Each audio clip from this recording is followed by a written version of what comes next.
Bonjour à tous, je suis ravie de vous retrouver pour cette nouvelle vidéo et répondre à vos questions dans le cadre de ce grand coaching YouTube qui a été organisé.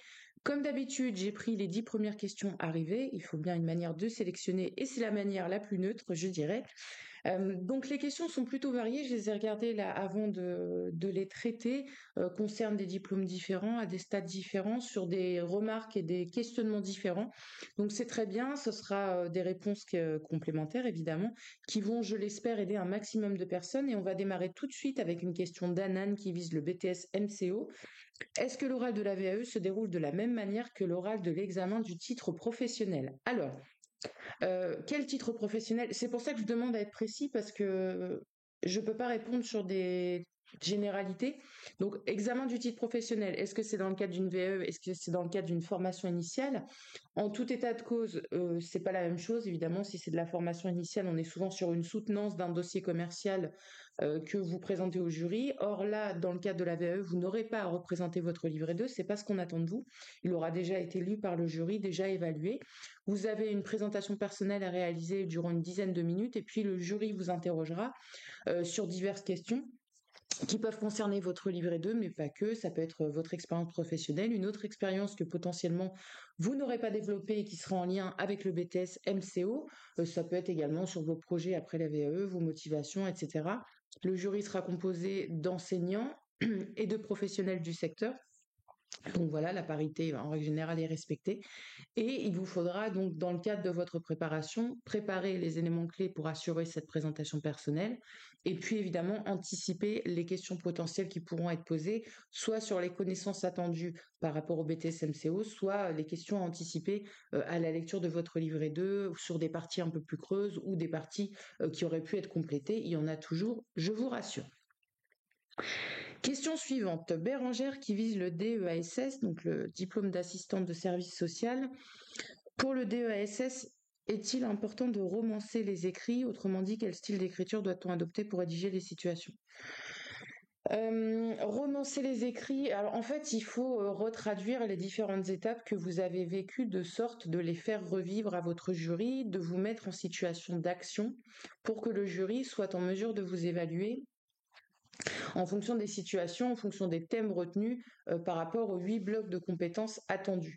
Donc les styles d'écriture, c'est à vous de trouver le rythme. Déjà, avant ça, il y a une mise en cohérence à effectuer entre les blocs de compétences et les situations que vous allez retenir pour vous assurer qu'une situation vise un ou deux blocs, déjà c'est pas mal pour valider ce diplôme. Ensuite, créer un plan et ensuite vous attacher à développer l'expérience, être dans une démarche réflexive parce que vous allez devoir évidemment faire un pas de côté pour analyser cette expérience et proposer aussi une approche théorique avec des références littéraires. Alors, références littéraires, ça peut être issu d'ouvrages, d'articles scientifiques, de textes de loi, de textes qui protègent votre public, de textes qui encadrent l'activité de votre établissement, ça peut être un agrément, etc. Ça dépend aussi de la partie dans laquelle vous allez être. Tout ça va contribuer au fait que vous serez diplômé ou pas. Donc effectivement, c'est un rythme à trouver. Il y a un enjeu très important sur l'écrit, sur ce diplôme. Et c'est aussi pour ça que depuis d'ailleurs la réforme des 5 diplômes du domaine social, le DEASS a un peu chuté en termes de taux de réussite. Il y a une exigence qui est importante et aujourd'hui les écrits ne sont plus forcément au niveau. Même chose, au-delà de l'écrit, il y a des annexes à joindre pour témoigner de votre action, que ce soit des suivis, des comptes rendus, des projets portés, vos notes personnelles, ce qui atteste de votre veille professionnelle, bref, tout un tas de choses à dire. Donc il faut prendre du temps pour construire le plan et puis pour ensuite réaliser ce développement, cette analyse et fournir une approche théorique qui va venir confronter votre expérience. On passe à la question suivante. Nadine qui vise un master responsabilité d'activité bancaire, pourriez-vous me guider sur le fait de raconter une histoire et pas mon savoir-faire? Non. Je comprends pas la question. En fait, il y a de vous opposer deux notions. Le fait de raconter votre histoire va passer par un développement de votre savoir-faire. Le savoir-faire, ça renvoie aux compétences que vous avez en fait. Donc les compétences sont attendues dans le cadre de votre écrit. Là, je pense que vous mélangez des notions, mais pour le master responsabilité d'activité bancaire, bah, vous allez devoir identifier des missions que vous avez réalisées, des activités, en proposer une synthèse et une analyse à votre jury, en sachant que pour un master, l'écrit doit être au niveau du master, à savoir problématiser, analyser, critique, avec des références littéraires, là encore, à intégrer, des textes d'appui pour vous montrer que vous avez aussi une connaissance sur certains sujets. Donc là, vu la question, essayez peut-être de voir avec la faculté ou un accompagnateur s'il peut vous dépatouiller le sujet en amont, parce que je pense que l'attendu n'est pas forcément compris, là pour le coup. Isabelle qui vise le diplôme d'EduxP. Bonjour Alexandra, je voudrais savoir dans quel décès faut-il parler de partenariat et est-ce que travailler avec une auto-école est un partenariat? Le partenariat enfin, les dynamiques partenariales et le travail en réseau, c'est le DC4. Et donc les blocs de compétences 7 et 8. Travailler avec une auto-école, oui, bah après ça peut être un peu un partenariat, mais en fait, pour que ce soit pertinent pour votre situation et votre livret 2, il faut déjà comprendre l'intérêt de ce partenariat. Pourquoi ça a un intérêt pour votre public? J'imagine que c'est dans le cadre d'un accès à la mobilité peut-être pour leur permettre ensuite de retrouver un travail, etc. Donc ça rentre peut-être dans un objectif du projet personnalisé et du projet de structure. Mais il y a toute une démarche à avoir avant d'évoquer ce partenariat. Pourquoi il a été créé? Si d'ailleurs c'est vous qui l'avez créé, c'est mieux de présenter un partenariat dont on est à l'origine, sinon un partenariat qu'on fait vivre. Et puis de toute la méthodologie de projet associée à ce partenariat qui sera à décliner pour le rédiger. Donc le contexte, pourquoi on en est venu à le créer, les acteurs, les moyens, etc., etc. Mais effectivement, ça peut être un sujet intéressant pour le BC4.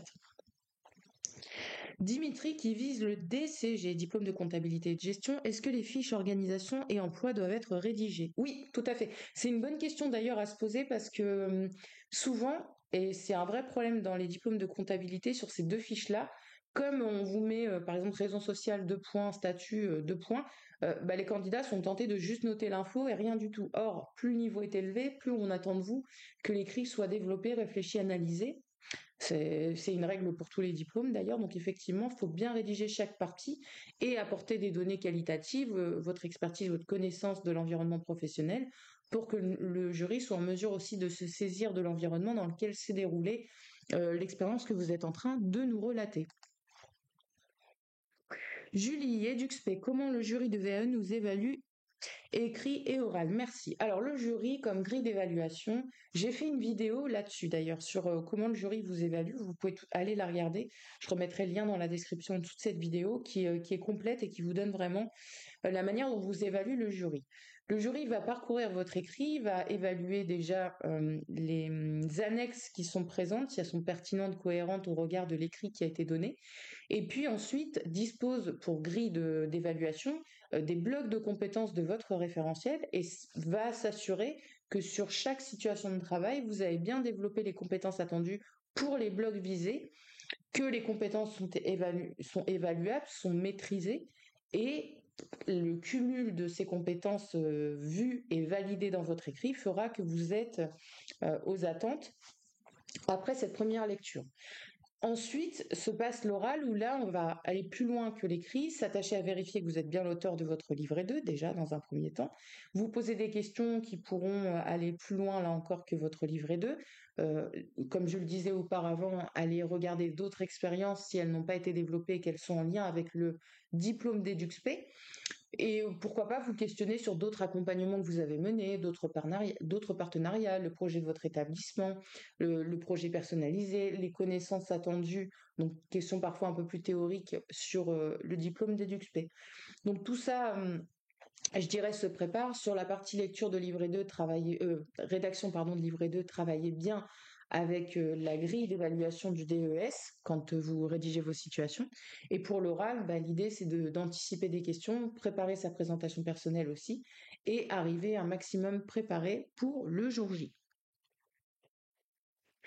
Question suivante de Baptiste, encore un EduxP. C'est vrai qu'il y a pas mal d'EduxP qui suivent cette chaîne. J'ai une validation partielle, pardon. Je ne sais pas trop quoi faire pour obtenir mon diplôme. Comment reprendre ma VAE? Première chose, demandez les commentaires de votre jury au DAVA, parce que c'est ce qui va vous éclairer. Soit c'était une partie d'écrit à reprendre ou des compétences absentes, et dans ces cas-là, il faut repenser le livret 2, le restructurer, le remanier. Soit c'est un manque d'expérience qui a été ressenti par le jury de VAE selon vos années d'expérience en lien avec ce diplôme, auquel cas peut-être patienter un petit peu pour obtenir un peu d'expérience, davantage d'expertise et vous représenter avec un livret 2 un peu plus solide l'année prochaine ou l'année d'après encore pour tenter de valider les blocs de compétences manquants. Thierry, BTS NDRC. Je ne sais pas du tout quoi joindre comme annexe pour mon livret 2, comment les choisir? En fait, les annexes sont là pour compléter vos fiches d'activité et montrer ce que vous avez fait d'un point de vue personnel en termes d'action. On appelle ça des annexes pédagogiques. Dans le cadre du BTS MDRC, vous avez des actions de prospection à mener, des actions de vente, ça peut être des qualifications de fichiers, des analyses de fichiers, ça peut être des analyses de, comment dirais-je? Je vais pas avoir le mot là. Analyse de marché, mais c'est pas ça. Bref, tout ce en fait qui peut être issu de votre expérience, mais qui doit avoir une cohérence avec vos fiches d'activité. Donc je dirais que prenez déjà le sujet de vos fiches d'activité, regardez ce que vous allez développer, par exemple de la prospection, de la vente, et sur la base de prospection, vous pouvez joindre votre méthode pour contacter vos clients. Ça peut être votre script de prospection, le traitement des objections que vous avez déjà travaillé en amont. Ça peut être comment vous suivez aussi les prospects pour les passer de prospects à clients. Ça peut être des copies-écran de fichiers clients aussi. Ça peut être comment ensuite vous assurez un rendez-vous de vente avec un client, donc l'argumentaire, le mettre en copie. Voir comment aussi vous apportez votre patte à cette chose-là. Un script, c'est bien, mais en règle générale, on le fait vivre et puis on l'alimente aussi par notre personnalité, par la réaction du client, on l'adapte un peu, on le fait vivre, hein. L'idée, c'est pas d'être cantonné à une fiche, sans quoi on n'a rien compris au commerce. Donc, parlez déjà de vos fiches d'activité pour ensuite voir ce qui pourrait être intéressant d'illustrer avec des visuels ou avec des choses un peu plus terrain, je dirais, opérationnel que vous pourrez joindre en annexe. Et au-delà de ça, vous pourrez joindre évidemment tout ce qui est parcours de formation, vos diplômes, mais ça, on est plutôt dans les annexes administratives. Bastien, EduxP, comment puis-je structurer mon livret 2 pour qu'il soit clair et facile à lire pour le jury? En faisant un plan, tout simplement. C'est-à-dire que quand vous allez démarrer l'écriture de votre livret 2, quelle que soit la partie d'ailleurs que vous allez développer, à part la partie motivationnelle qui tient sur 1 ou 2 pages, le reste, l'environnement pro, la structure, le public, votre position dans la structure ou les situations de travail, il faut d'abord établir un plan. Genre dans l'environnement professionnel, qu'est-ce que vous souhaitez dire? Il va y avoir la présentation de l'environnement pro, les financeurs, les partenaires, les lois qui encadrent votre environnement, votre association, par exemple, si c'est une association qui protège votre public, etc. Donc, essayez déjà de noter tous les éléments clés que vous allez rapporter et développer dans cet écrit pour ensuite développer chaque partie. Et c'est comme ça que vous aurez un écrit clair, structuré, fluide, organisé. En règle générale, quand on commence à écrire sans plan, c'est là que c'est fouillis. Ok? Et dernière question, Serge qui vise le DEASS, donc assistant de service social, je souhaiterais une piste pour la rédaction de ma dernière situation de mon livret 2 et si possible une relecture de mon livret 2. Une piste, je peux pas parce que je connais pas votre parcours et la dernière situation, je sais pas quelles sont déjà les 2 premières. L'idée, c'est que vous fournissez 3 situations de travail maximum, quel que soit le nombre d'expériences développées, qui doivent couvrir les 4 décès du DEASS. Donc, un accompagnement, ça peut être la dimension partenariale aussi à mettre en évidence. Il y aura évidemment du travail en équipe et de la communication professionnelle. Et puis, je sais pas moi, un projet ou une problématique sociale sur laquelle vous avez travaillé qui pourra constituer une autre situation. Donc ça dépend déjà des 2 premières situations que vous avez rédigées, sur quelle thématique, mais il faudra couvrir de toute façon les 4 domaines de compétences. Donc avoir les 2 premiers thèmes, ce que vous avez retenu, quel thème est manquant, et ça sera l'objet de votre troisième situation, tout simplement. Je peux pas en dire plus parce que j'ai pas, malheureusement, j'ai pas d'éléments là sur les deux premières. Pour ce qui est des relectures de votre livret 2, pour le moment, j'ai plus de place. Il y a des nouvelles places qui vont être données peut-être en octobre, mais pour ça, il faut me contacter directement, contact@pro-avenir.com. Je mettrai le lien dans la description. Mais et ça se réserve maintenant, hein, parce que par expérience, en fait, j'en fais plus beaucoup des relectures de prestations externes. Je fais des relectures quand les personnes ont pris l'accompagnement complet parce qu'il y a de la méthodo qui est donnée. J'essaye malgré tout d'en faire un petit peu pour donner un coup de pouce aux candidats qui n'ont pas été accompagnés, mais j'en ferai de moins en moins. Donc me contacter et à réserver bien en amont parce qu'il y aura très très peu de place sur les mois à venir, clairement. Voilà Serge, bah écoutez, j'ai été ravie d'animer cette session de questions-réponses avec vous. J'espère que ça va vous aider. Si vous avez d'autres questions ou des réactions par rapport à cette vidéo, n'hésitez pas à les mettre en commentaire juste en dessous de la vidéo. Je prendrai un petit temps pour les lire. Et puis sinon, bah, on se retrouve là, je pense plutôt maintenant sur septembre pour de nouvelles vidéos. Je vais m'attacher à terminer les accompagnements de mon côté et puis je serai ensuite en congé cet été. Donc on se retrouve sur septembre pour redémarrer cette rentrée ensemble et puis bah, toujours produire des épisodes et des vidéos sur le thème de la VAE et de votre réussite. À bientôt.